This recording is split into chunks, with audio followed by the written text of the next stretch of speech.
umenye urujura hava umva sinagiye gutwara sake umva ngewe naguze itike kandi nayiguze kera bambwira yuko izangeze bugo wowe bituraho urajya kumpaka kumpaka turagenda ariko bure sono mujya mabasose mwagende soka mujya ariko se umaze kubaza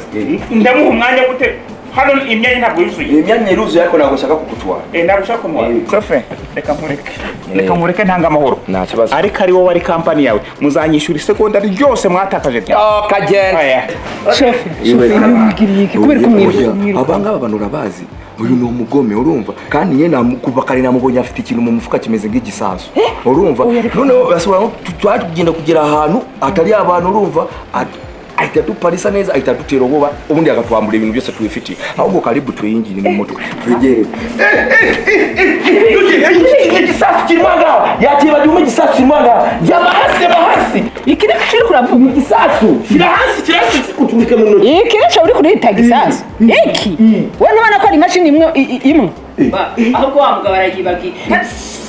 ni mashini ushingana wibagiye itondazi yawe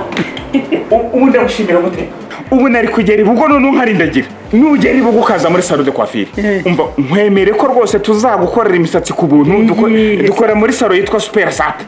niyo nkorera mu rwose niho nogoshera hari ibugo salon man ndayikora uzi ko mva urye vudo na neza ni musare mvile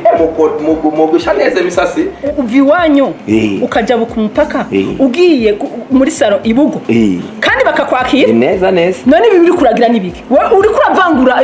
abantu kubera iyo bava ni kubera iki basomba bari nari nibesha niziko niki nta kindi nakora kuko narangije kohereza ubutumwa kuri company yawe ubwo ngubwo nta kibazo sawa yakureze madam wakoze cyane